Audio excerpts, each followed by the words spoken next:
Alright mga kapatid, sa gitna ng patuloy na tensyon ng Amerika, Colombia at Venezuela ay muling nagpalubog ang Amerika mga tol ng dalawang bangka na hinihinalang nagkakarga ng mga droga na papunta sa Amerika mga kapatid, no? At ito nga ay pinagmumula ng mga panibagong tensyon. At itong ipine-play nating video naman mga kapatid, ito ay sa nakalipas na 5 araw, meron din mga tol na pinasabugan ng Amerika, submarine naman. Well, tatalakayin natin yan mamaya mga tol, no? Unahin muna natin mga kapatid dito, pag-usapan natin kasi ito yung pinaka-latest ngayon. No? US strikes boats in the Pacific amid tension with Colombia, Venezuela. Mga tol, no? Ang sabi rito sa report mga kapatid ay muling nagsagawa ng strike ang Amerika dito sa dalawang barko na hinihinalang nagdadala ng mga ipinagbabawal na gamot. No? Ito nga ba'y posibleng pagmulan ng pang-siyam na digmaan mga tol na kinasasangkutan ng Amerika. Yan ang ating aalamin ngayon. Bibigyan natin to ng reaction video and commentary. Bago natin to simulan, syempre huwag niyong kalimutan mag-subscribe. Click niyo na rin ang notification bell para ma-notify kayo whenever na may mga bago tayong reaction video tulad nito. At kung ikaw naman ay nanonood sa ating Facebook page, huwag nyo rin kalimutan mag-follow and like, alright? So ang tinatalakay natin ngayon mga tol ay iba't ibang mga issue sa loob at labas ng ating bansa, mga kaguluhan, mga banta ng mga digmaan, mga tol at iba-iba pa. So huwag na natin patagalin pa, panoorin na natin to. Yan o, US strikes in the Pacific. Now let's talk about tensions on the other side of the Pacific. Tensions brewing between the US, Colombia and Venezuela. We've been telling you about the US strikes in the Caribbean. Washington has been attacking what it calls drug boats. And now it has turned to targets in the Pacific. This is the first such attack. American forces have bombed 2 vessels in the Pacific, one on Tuesday and the second one on Wednesday. So magkaibang araw, Tuesday and Wednesday, magkasunod na araw mga tol, ay pinasabog ng Amerika etong dalawang bangka dito sa may Pacific na hinihinalang narcotics boat o nagdadala ng mga ipinagbabawal na gamot. The US says these boats were carrying narcotics. Their strikes killed 5 people and they've opened a new front in Donald Trump's war on drugs. So may nasawing 5 katao, sabing ganon. Take a look at the images first.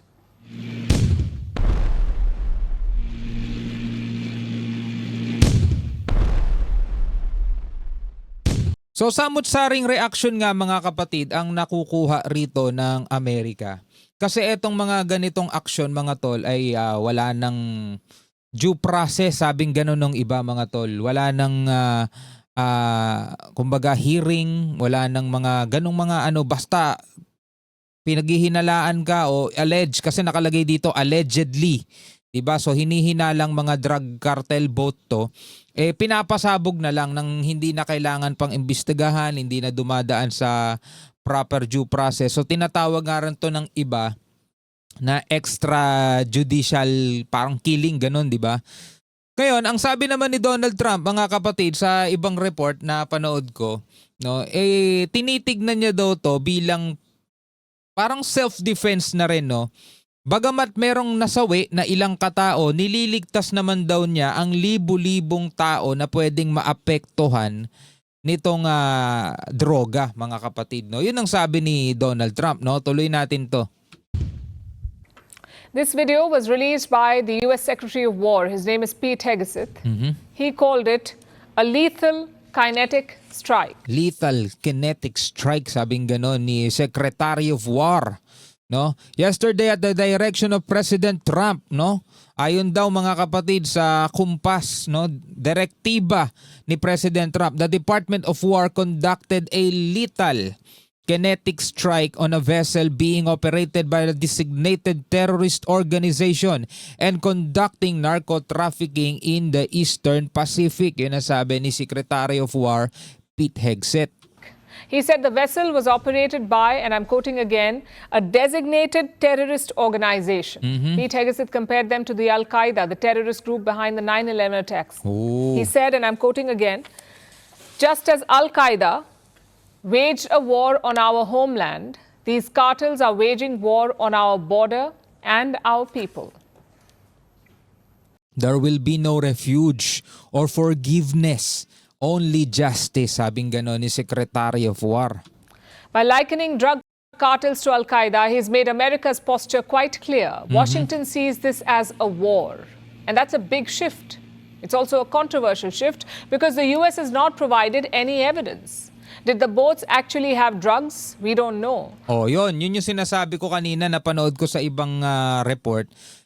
Did the United States provided any evidence? Meron nga daw bang ebidensya na eto talaga tong mga bangkang to nagdadala nga ng tinatawag nilang ipinagbabawal na gamot? O basta na lang nilang inatake dahil sa paghihinala? Kasi kung ganun man mga kapatid, di kawawa naman yung mga barko kung napaghinalaan lang sila. Diba? So yun yung tinatanong ngayon ng iba. War. And that's a big shift. It's also a controversial shift because the US has not provided any evidence. Did the boats actually have drugs? We don't know. Who was operating them? Which group did they belong to? Again, we don't know. The US is just calling them narco-terrorists. No proof, no trial, just strikes. No proof, no trial, just strike, sabing ganun. So ngayon, siguro yung Amerika naman ay may intel din yan, di ba?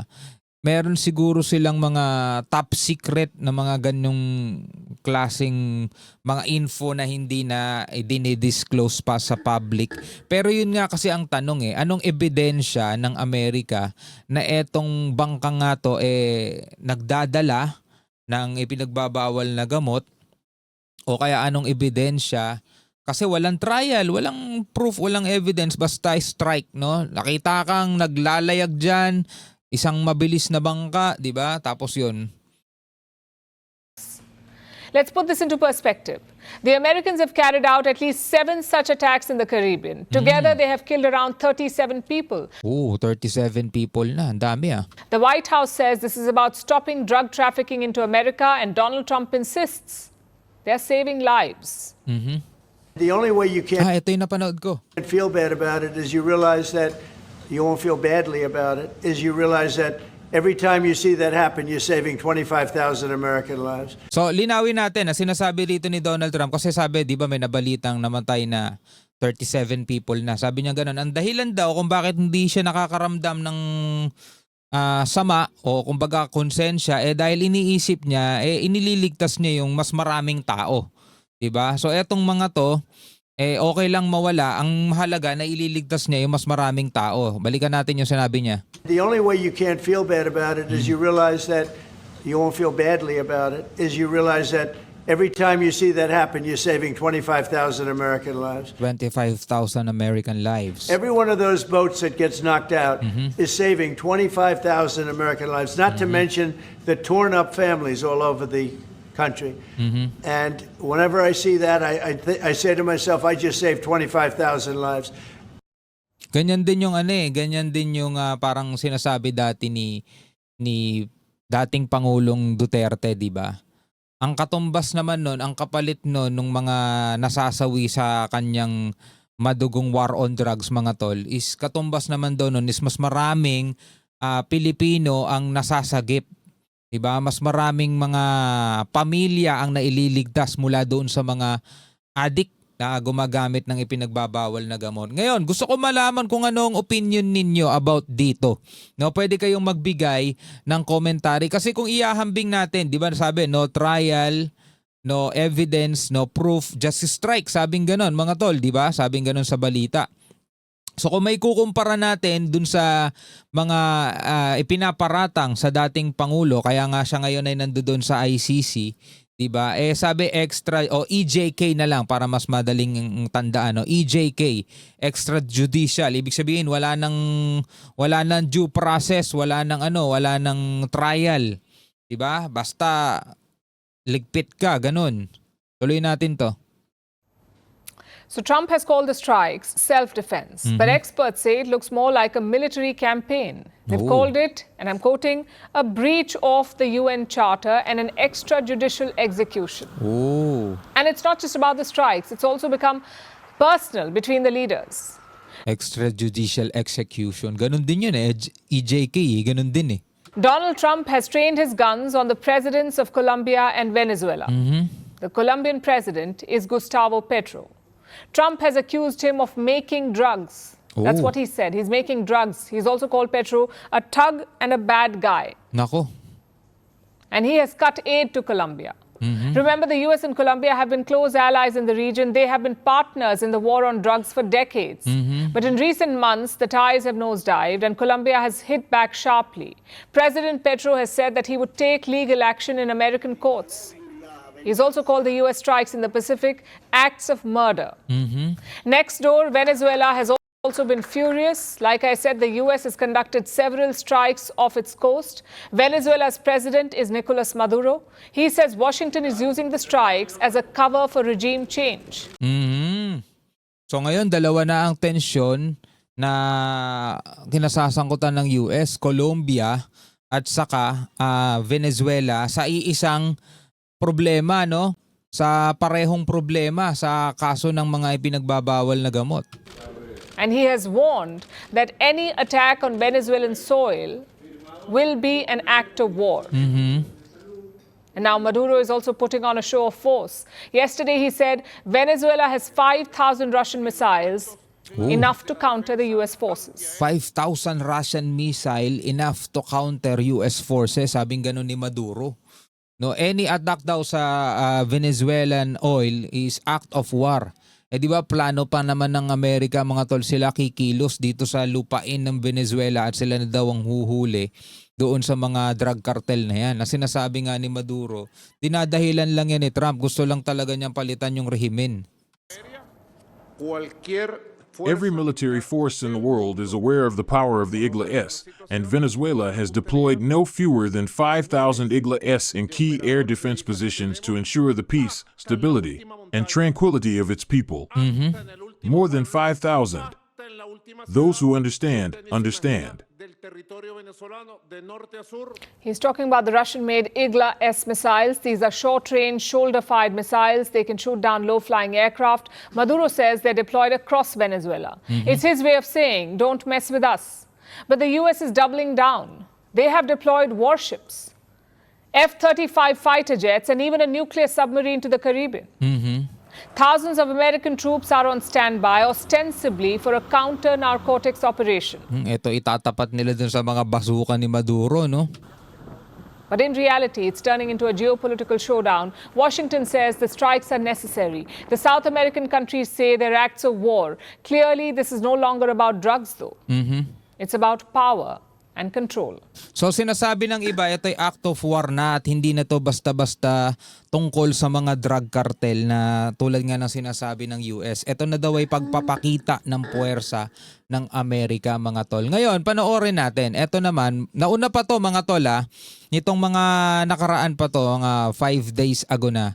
No, President Trump posted the video online saying it was his great honor to destroy the vessel with 4 people on board. No, panoorin natin to mga tol.